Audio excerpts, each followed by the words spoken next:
Čau, Ďuri.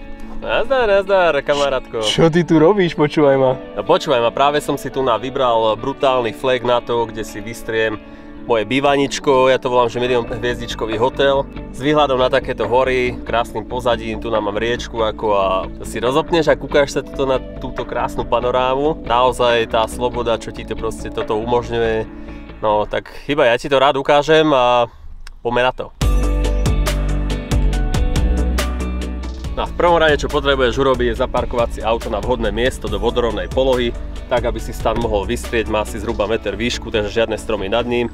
A zase, aby si sa neprevaloval zľava doprava, pretože to nechceš úplne sa kotúľať v noci, takže to je prvý bodík. Takže to dobre zaparkuj, aby sa tvoja priateľka pritúlila k tebe čo najviac, samozrejme.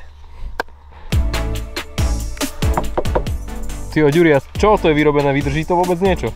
No vieš čo, je to vyrobené z papieru ako jednej nemenovanej krajine domy, hej, takže ako fúkne vietor a celé sa to rozsype ako domček z karát.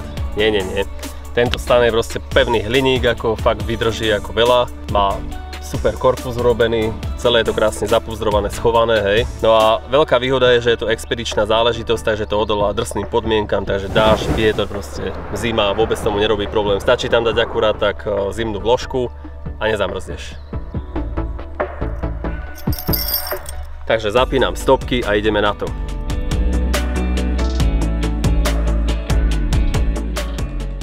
Počuj, Ďuri, no tak koľko ti to teda trvalo? No kamarátko, ani neuveríš, ale bolo to niečo cez 2 minúty, ako fakt mega rýchle.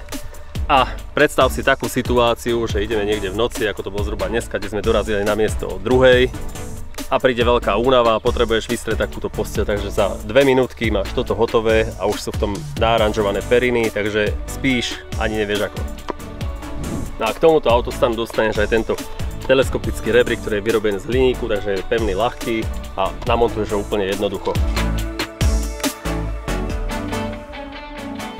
Voilà, to je easy. Tyjo, to je po schodí. Cítiš sa ako myslivec. No každopádne späť k téme, do tohoto stanu sa leze dvoma spôsobami, a to je touto stranou, kde si ukotvíš rebrík, alebo si to môžeš ukotviť na druhej strane. Tak čau Laci, vstaň dnuka, vidíš, že je tu krásne tma a tu som ešte ani nezavrel okná a dvere.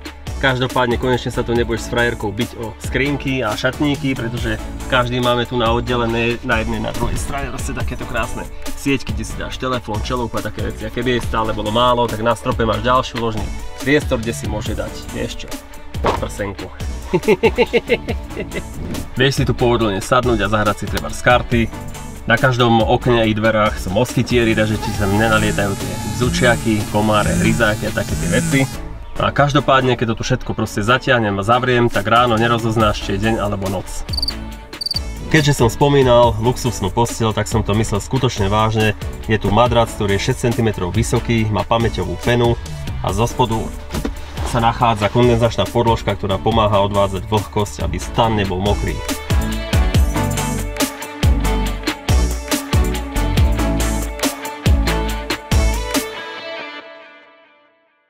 Bežíme!